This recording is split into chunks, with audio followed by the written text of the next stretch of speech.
Anda kembali menyaksikan Business Talk, saudara. Sekarang tamu berikutnya ada Bu Airin Rahmidiani, Wali Kota Tangerang Selatan. Dan kita sapa, kemudian ada Bu Ane Patricia Susanto, Vice Chief Executive Officer PT Pan Brothers Tbk. Dan tentu saja wartawan senior konten Titis Nurdiana. Selamat malam, para Kartini masa kini. Selamat malam, Mbak Sister. Iya, sehat ya Bu? Sehat. Nih saya ke Bu Ane dulu ya, tampaknya ada masalah suara dengan Bu Airin. Bu Ane, kira-kira dari kacamata Bu Ane, kesempatan berkarir atau punya bisnis, Anda kan punya bisnis karyawannya lebih dari 30.000 orang gitu ya. Apa suka dukanya?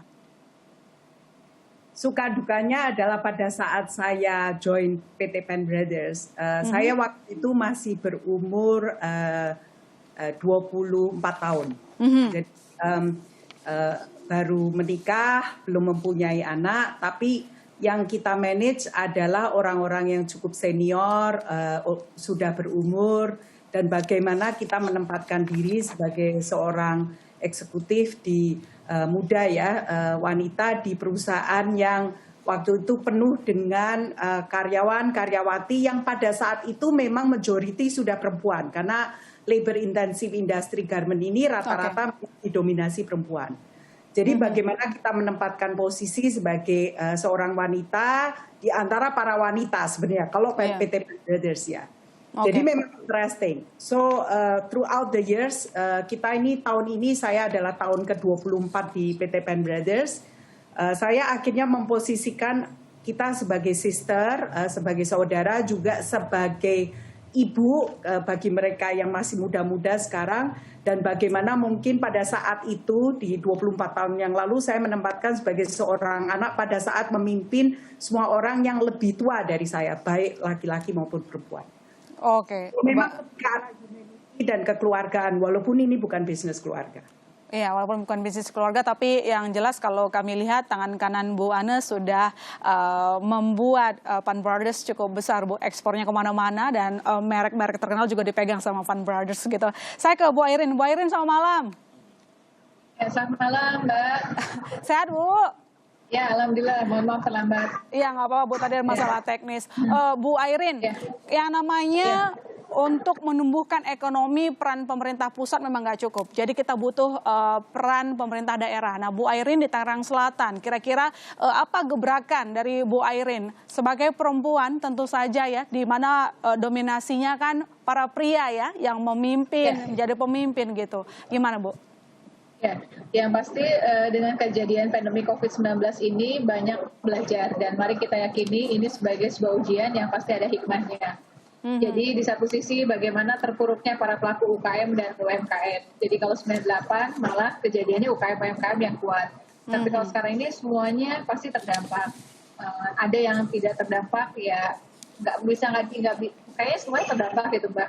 Jadi salah satu yang kita lakukan pada saat sekarang ini adalah bagaimana kita melihat dan mengajak dan mendorong tentu para pelaku UKM-UMKM untuk tetap semangat dan melihat potensi peluang yang ada di wilayah Tangerang Selatan di masa pandemi COVID-19 ini.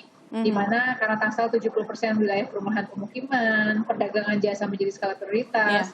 Jadi dulu UKM-nya misalnya di Kria, di menjahit baju dan yang lain, maka ada potensi peluang yang ada pas di awal-awal sampai sekarang, pembuatan masker, terus APD, hal-hal yang lainnya yang berkaitan dengan dunia kesehatan. Dan di samping waktu itu pada saat diam di rumah, terus aktivitas masyarakat tidak kemana-mana, restoran tutup, maka untuk makanan itu banyak terjadi peningkatan dengan adanya online dan yang lain-lainnya. Nah, oleh karena itu kita mendorong akses permodalan, pelatihan keterampilan dengan IT, dan hal lainnya, paten, dan hal-hal yang lain, sehingga mereka pun bisa mandiri, berdikari dengan packaging, pengemasan, dan yang lain-lain, sehingga menarik dan bisa bersaing bersama para pelaku UKM, UMKM yang ada di Tangerang Selatan maupun dari luar Tangerang Selatan. Oke, tadi Bu Airin menyebutkan soal akses teknologi begitu. Saya rasa memang ini diperuntukkan untuk semua masyarakat ya, nggak cuma perempuan, tapi juga pria. Cuman tadi di segmen awal, tadi kami berbicara juga dengan Bu Destri, Bu, bagaimana perempuan itu sebenarnya sangat daya juangnya kan tinggi gitu. Terutama kalau dapetin modal dari perbankan juga sangat dipermudah karena mereka ini disiplin membayar cicilan. Jadi NPL di perempuan itu nggak setinggi ketika pria yang minjem gitu. Nah, apakah ada ada program tertentu sebagai akses permodalan atau lebih tepatnya teknologi tadi Bu, bisa lebih spesifik ke perempuan mungkin yang tengah diprogramkan di Tangerang Selatan? Yang pasti yang sedang kita lakukan, memberikan pelatihan keterampilan di bidang pembuatan aplikasi dan hal-hal yang lainnya. Ada dua hal sebetulnya. Kalau kita kasih pelatihan kepada mereka misalnya untuk buat Instagram, buat website, Facebook, semenarik mungkin sehingga masyarakat bisa memilih produk-produk yang diberikan, apa yang dibuat oleh kaum perempuan. Secara berjenjang kita latih di tingkat kecamatan, kita latih di tingkat kelurahan, sampai dengan kelevelan RT dan RW kita ada. Dan kita membuat spesifikasi, kalau kelurahan ini apa sih yang menjadi prioritasnya, kecamatan ini menjadi apa, dan bagaimana kita marketing pemasaran di samping online juga secara kerjasama dengan toko-toko modern dan yang lainnya. Jadi pelatihan kita fokus ke perempuan dan pengalaman pernah ada kejadian kita berlatih 3-4 hari, terus kita coba praktekkan dan ternyata omset pada hari itu bisa mencapai di angka 100-200 juta ya. Dan itu cukup besar kalau bagi para pelaku UKM kaum perempuan, dan rata-rata yang hadir dan ikut di kegiatan-kegiatan pemerintahan biasanya kaum perempuan juga gitu Mbak. Baik, aplikatif begitu. Saya ke Bu Ana. Bu Ana, sekali lagi Open Borders bukan perusahaan yang kecil, banyak brand internasional bekerja sama di pabrik Anda gitu. Nah, Bu Ana, ini kan ini pas ya, ada Bu Airin gitu di Tangerang Selatan begitu. Nah, sejauh ini bagaimana upaya ekspansi mungkin, apakah ada kesulitan, lalu bagaimana solusi Anda sebagai bos gitu untuk mematahkan hal-hal yang mungkin jadi kendala? Oke, jadi mungkin saya jelaskan sedikit ya. Komitmen perempuan itu tidak kalah dengan komitmen laki-laki, because di dunia bisnis ini yang penting bukan hanya performance tapi adalah komitmen. Ya. Jadi memang di Pen Bridges sendiri kebetulan dari awal memang yang saya tadi sampaikan.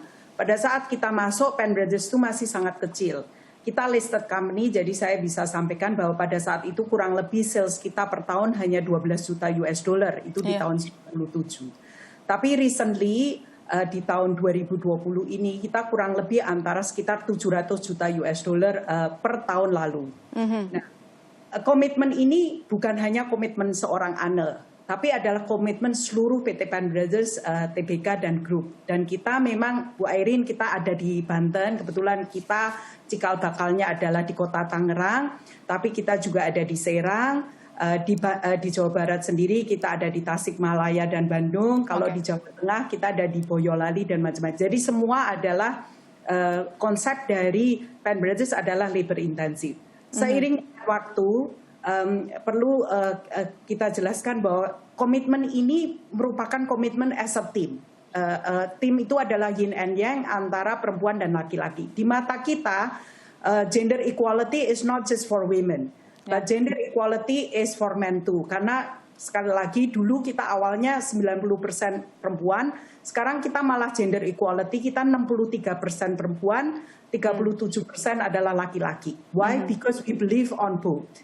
Ya, jadi sebagai seorang kebetulan top management di Pen Brothers, kita percaya bahwa bukan hanya di level direksinya saja yang kita equal 50-50, tapi di level middle management dan di labor, di level operator sama supervisor kita, we believe on both. Yes. Baik, terima kasih Bu Ana. Kita lanjutkan lagi nanti diskusi kita, Bu Airin, dan nanti tentu saja akan ada pandangan redaksional Mbak Titis Nurdiana. Jangan kemana-mana saudara, kami masih akan segera kembali.